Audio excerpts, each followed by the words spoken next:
Hello everyone, चलो हिंदी सीखे में आप सबका स्वागत करती हूँ। मैं विशालाक्षी। आज का हमारा टॉपिक है वर्ण विचार। वर्ण विचार में हम लोग पढ़ते हैं वर्णमाला, अल्फ़ाबेट्स।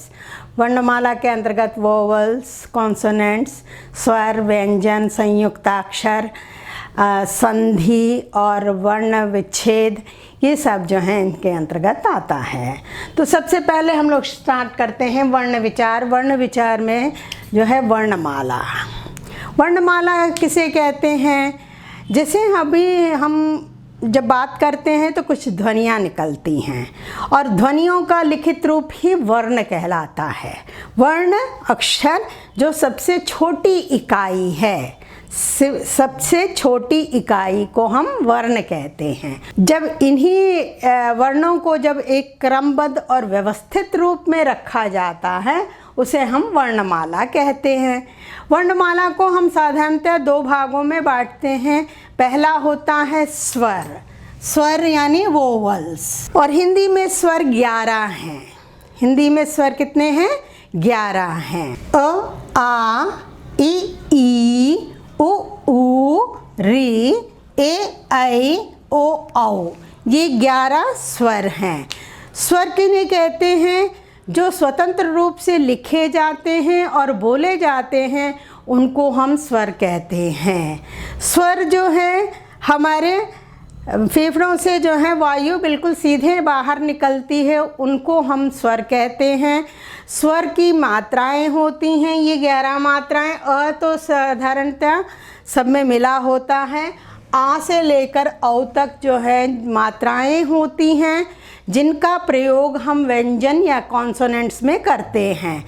कॉन्सोनेंट्स किसे कहते हैं? जो कि स्वर की सहायता से बोले और लिखे जाते हैं, उन्हें हम व्यंजन कहते हैं। अम और अह। अम अनुस्वार है, अह विसर्ग है। इन दोनों को हम आयोगवाह कहते हैं। इन्हें आयोगवाह कहा जाता है। ये स्वर के अंतर्गत ही आते हैं। नेक्स्ट है व्यंजन, कॉन्सोनेंट्स। ये स्वर की सहायता से लिखे और बोले जाते हैं। ये आधा क, ख, ग, घ, ग ये होता है। इसमें जो है अ की मात्रा को जोड़ दिया जाता है। जैसे ये क प्लस अ जब होगा तब इसको हम का पढ़ सकते हैं।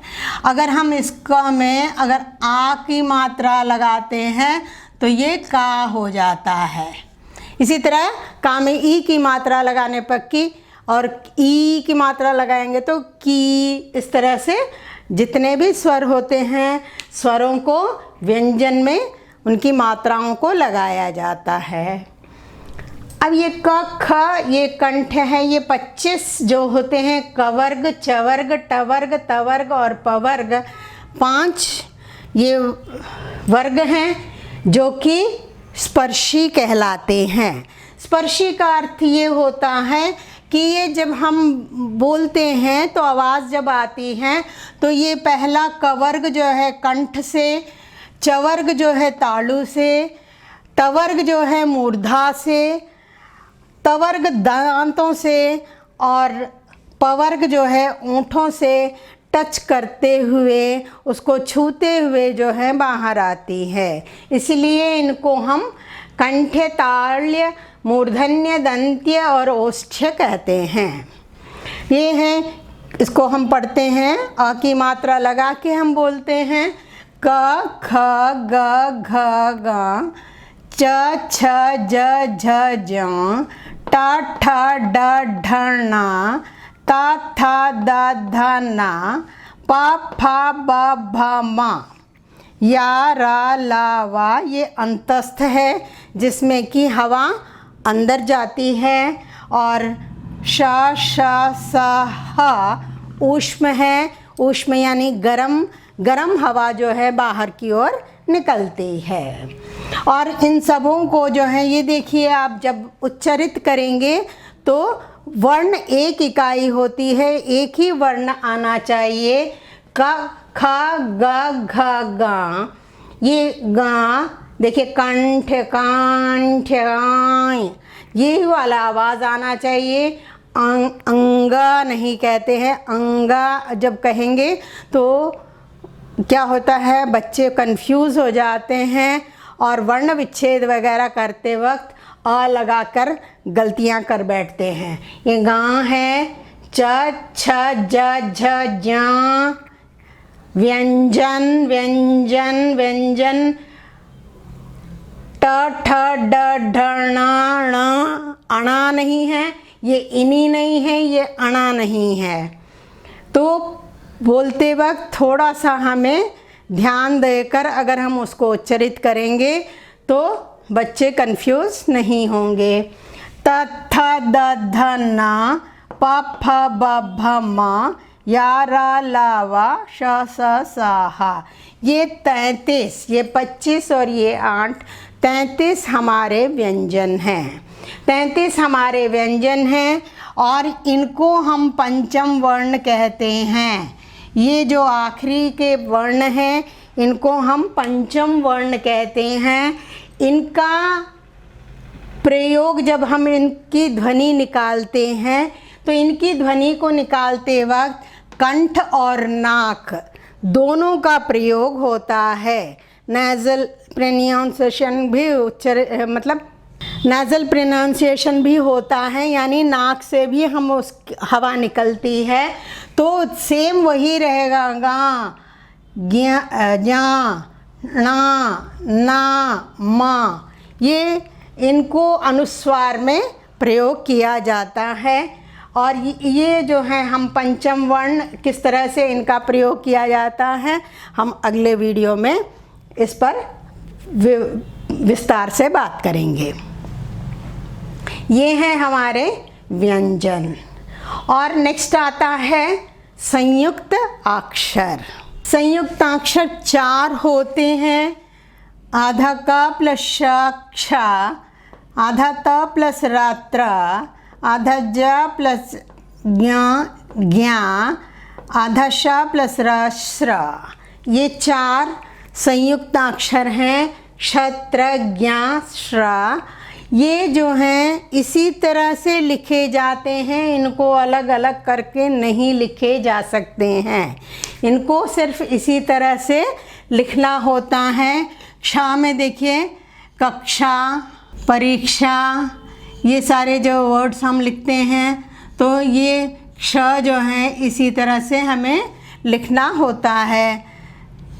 नेत्र, त्रिभुज, ये त्र इस तरह लिखा जाता है।